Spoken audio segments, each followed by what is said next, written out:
اس نے اپنی چھوٹی بہن کو باپ بن کر پالا ہے۔ اس نوجوان نے سر اٹھا کر انہیں دیکھا اور پوچھنے لگا، اور دادا ابو کاروبار کیسے بنایا اس نے؟ اس کے سوال پر وہ مسکرا پڑے اور کہنے لگے، دنیا والوں نے اس کے لیے ایک دروازہ بند کیا، اوپر بیٹھے رب نے اس کے لیے 70 دروازے کھولے۔ اس کا چچا بہت امیر انسان تھا لیکن بے اولاد تھا۔ جب فوت ہوا تو اس کے گھر اور اس کی زمینیں مشاری کو مل گئی اور اس طرح اس نے اپنا کاروبار کیا۔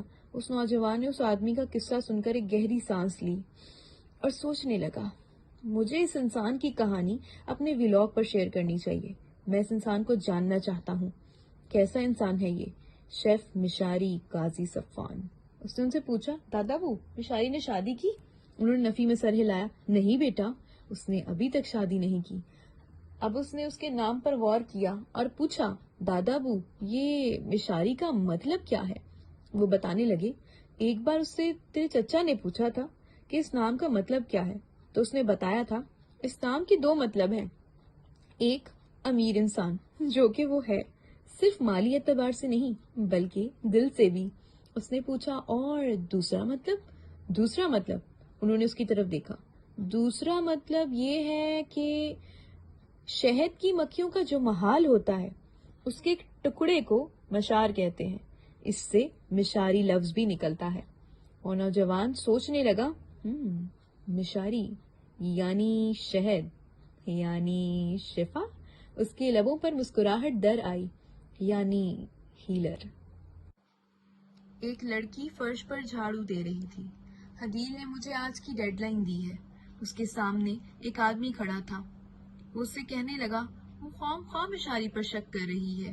وہ لڑکی جھاڑو دیتے ہوئے رکی اور اس آدمی نے اس سے پوچھا، اسے ایسا کیوں لگتا ہے کہ وہ اسمارٹ اسکوئرل ہے؟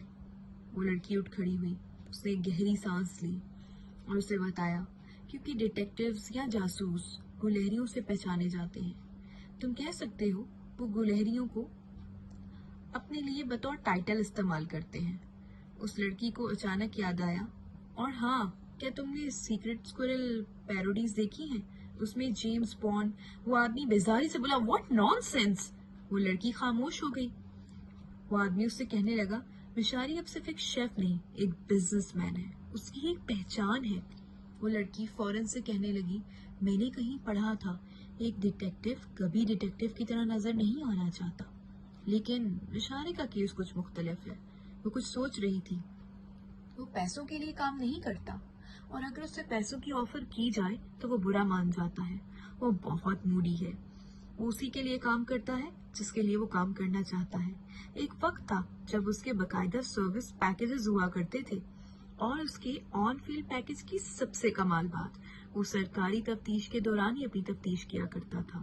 یہ سن کر اس نے اس سے پوچھا، ویسے کیا تمہیں لگتا ہے کہ اسے ابھی تک تم پر شک نہیں ہوا ہوگا؟ وہ کہنے لگی، ابھی تک تو نہیں، لیکن حدیل نے مجھے ہوشیار رہنے کو کہا ہے۔ حدیل سے بہتر اسے کوئی نہیں جان سکتا۔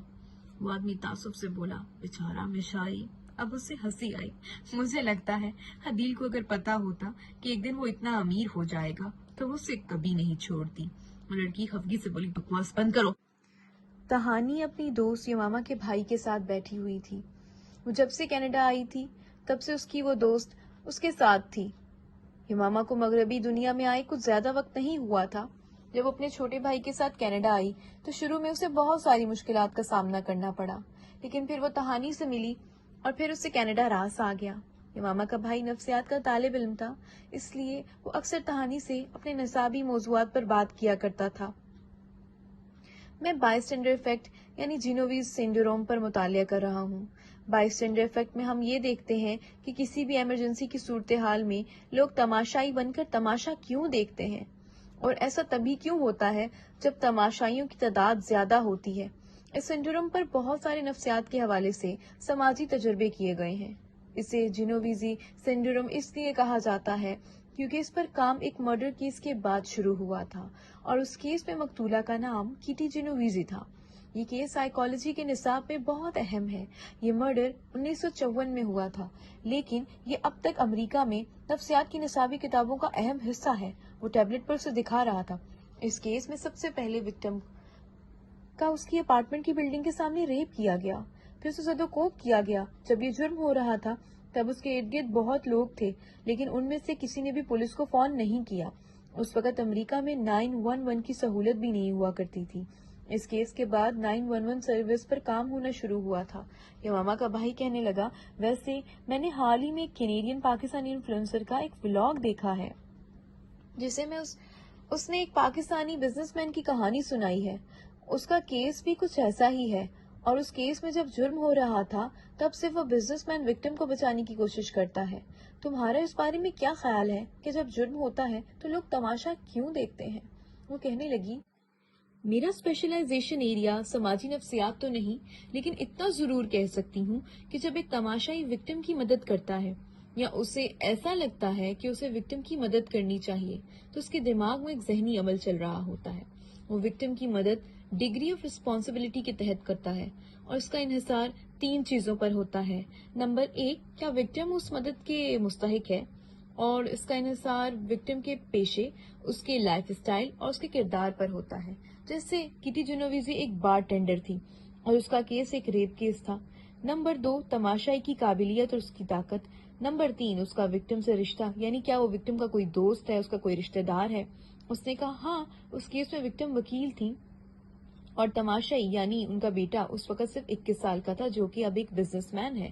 کہانی ایک لمحے کے لیے چونک گئی۔ وہ کہنے لگا، اس ایفیکٹ پر سوشل ایکسپیریمنٹ کرنا ہے مجھے۔ نفسیات کے پیشے کا دائرہ بہت وسیع ہے۔ وہ معالج نفسیات تھی۔ معالج نفسیات دماغی امراض کا علاج سائیکو تھراپی یعنی ٹاک تھراپی سے کرتے ہیں۔ یہ ماہر طب نفسیات یعنی سائیکائٹرسٹ سے الگ ہوتے ہیں۔ ماہر طب نفسیات میڈیکل ڈاکٹر ہوتے ہیں۔ یہ بھی معالج نفسیات کی طرح دماغی امراض کا علاج کرتے ہیں، لیکن ماہر طب نفسیات دوا کا نسخہ دیتے ہیں اور بایولوجیکل، جسمانی اور دماغی لحاظ سے جانچ پڑتال کرتے ہیں، جبکہ معالج نفسیات ڈاکٹر نہیں ہوتے۔ وہ مرض کی تشخیص تو کر لیتے ہیں، لیکن ادویات کے نسخے نہیں دے سکتے۔ وہ اپنے ساتھ ڈاکٹر تبھی لکھ سکتے ہیں جب وہ پی ایچ ڈی کر لیں۔ معالج نفسیات کا ریسرچ ایریا انسانی برتاؤ اور انسانی سوچ ہوتا ہے۔ وہ انسانی برتاؤ کے ماہر ہوتے ہیں، اور ماہر طب نفسیات مریضوں کو معالج نفسیات کے پاس بھیجتے ہیں۔ ماہر نفسیات ان لوگوں کو کونسل کرتے ہیں جو دماغی طور پر صحت مند ہوتے ہیں، لیکن معالج نفسیات ان لوگوں کے سیشن لیتے ہیں جو کہ دماغی طور پر شدید بیمار ہوتے ہیں۔ Toronto, Canada. وہ شام کے وقت اپنے اپارٹمنٹ میں تھی۔ اس نے سیاہ رنگ کے ڈھیلے پاجامے پر سیاہ رنگ کا ٹاپ ٹینک پہنا ہوا تھا۔ وہ پوری توجہ سے اس کینیڈین انفلوئنسر کا ولاگ دیکھ رہی تھی۔ اسکرین پر اس نے ایک آدمی کو دیکھا، دراز قد، صاف رنگت اور بڑھی ہوئی شیو۔ اس کے دیکھنے کے انداز میں سختی کے آثار تھے۔ وہ سفید شلوار قمیض میں ملبوس تھا۔ کہانی بے اختیار مسکرا پڑی، گلو، گلہری کا بچہ۔